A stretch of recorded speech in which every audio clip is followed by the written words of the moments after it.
Haters have one job. It's to hate. That's all they do. You all on social media. Y'all a lot of millennials. It's people just troll to say something negative. Right. I don't care what you do, what you post. I don't understand people like that. But people hate because they jealous. If you really want to be successful, you gotta have a lot of dog in you. You gotta be mean sometimes, because life ain't fair. Life is hard, man. It is not fair. Like you have happened to you that just, you go, man, why this happened? Because life ain't fair.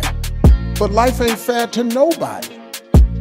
You just gotta fight through, man. You gotta bite back sometimes.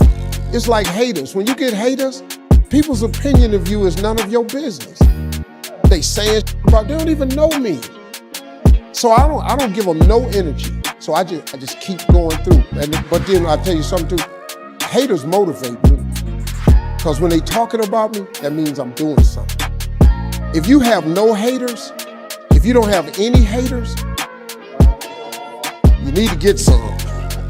You need to get some haters. Because if you have no haters, you ain't doing nothing, man. There's times I felt like giving up. I mean, no matter who you are, if you have a goal in life, everybody has a turn back moment. Everybody has a crossroad. If you haven't been at it, it's coming. You can either decide to continue or to quit. To go forward or to go back. You're gonna always have that decision. But what I did was, I made all of my dreams bigger than my fears.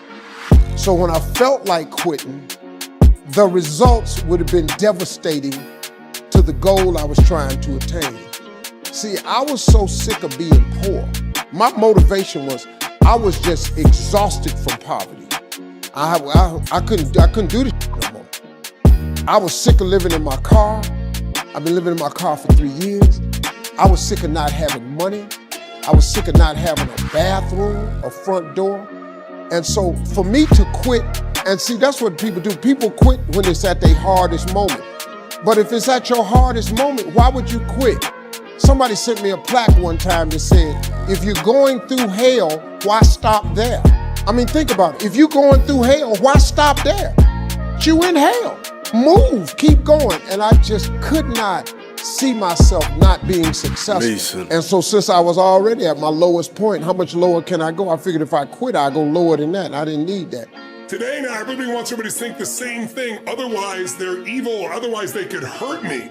Whatever happened to sticks and stones will break your bones and words will never hurt me.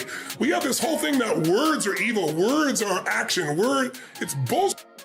And all it does is make you incredibly weak as a human being, and you're more than that. We all are more than that. But you know what? Like a kid that's never broken their bones, definitely afraid of breaking the bone. But if you're a kid and you're rough and tumble, you broke multiple bones, they healed, you don't have any fear of it. There's so many kids that have been raised to be safe and secure every moment. Anything that's insecure or unsafe, they don't want to be a part of, including language.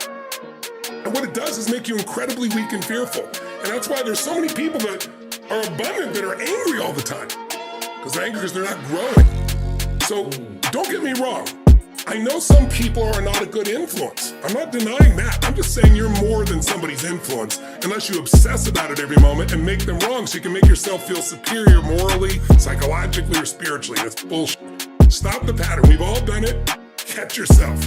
Because if you want joy, happiness, and freedom and an extraordinary life, it will not come from blame. Never. There's no pride that comes from blame. I don't mean fake pride where you make shit up to feel good. I'm talking about real pride. Pride is something you earn. Like people tell me, oh, I have no self-esteem because my parents used to say this or they'd say that. I'd say that's like bullshit. I'm not saying it's bullshit. They didn't say that. I said it's bullshit. That's why you don't have self-esteem. Self-esteem does not come from what people say about you. Self-esteem comes from what you experience about yourself. And you learn to grow. You go, they're in my life. If someone can get your goat, if someone can piss you off, if someone can make you feel less than, that's God coming to you saying, grow. You need some spiritual growth. There's got to be some change in your perception, your belief, your emotions, your spiritual look of life. So that can't happen anymore. And when it happens, like at 61, I've been through so many of those things. And I like to do things in mass. So I took on big challenges, so I'd have to grow more. But then life throws them at you too. When they come, you just go, okay, it's gonna have me until I grow. What needs a shift in me so that it no longer has an impact? And this is what I love about my haters.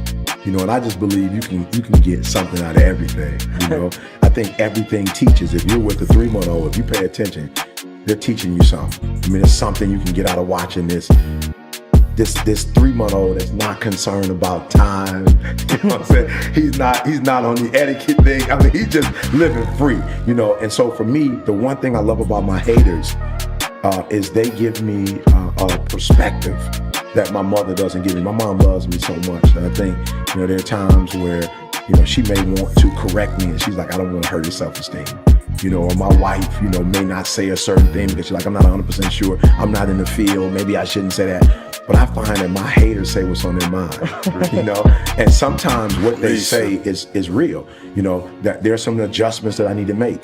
You know, now I don't take their hate and allow it to tear me down. But there are things that they say, you know, about me. I'll never forget this one guy who was hating on me, was talking about how I had 4 or 5 jobs. You know, he's like, he's doing this and he's doing that, he's doing that. And I thought about it one day and was like, okay, what is he saying? Now, take away that he's not making his dreams become a reality, and he's jealous about the fact that I'm fearless, that I'm going out here and I'm trying it. But there was some validation in what he was saying, in that if you're doing too much and you don't have a solid focus, you may not be getting the most out of your life. And I was like, you know what, this guy's, he's telling the truth. And so I started to narrow my focus. Haters have given me that extra, that edge, that advantage, that I know that they're always in the backdrop waiting for me to make a mistake. They're waiting for me to fall.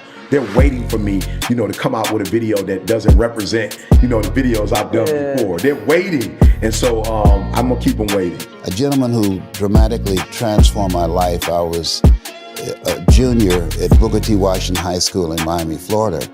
And I went in his class looking for another friend. And he said, go to the board and work this problem out for me. I said, sir, I can't do that. He said, why not? I said, I'm not one of your students. He said, do it anyhow. And the other kids started laughing, saying, he's Leslie, he's DT.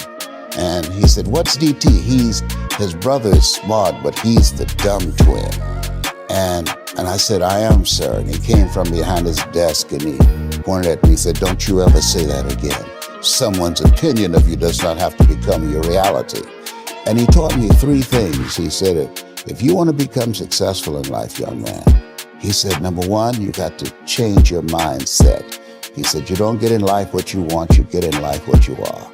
Number 2, practice OQP, only quality people. You earn within $2,000 to $3,000 of your closest friends. I found that out. I left all my broke friends. I said, y'all gotta go. Because I used to be so broke, I passed the bank and tripped the alarm, you know?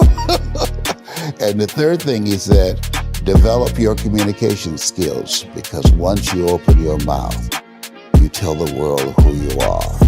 And that's there. You know, there's so much going wrong and going off in this world that if people can focus on themselves being better versus throwing hate and all this shit that happens out there and people talking shit around them. That's why I won't mention no names. I'm not trying to hurt you, man. But I'm trying to be the standard. And sometimes life is just not fun when you're like, can't do that, can't say that, gotta watch out for that. Yeah. I gotta wake up today. I gotta grind, because there may be a motherfucker out there that sees me in their car that says, all right, I'm gonna go home and be better today. Mason.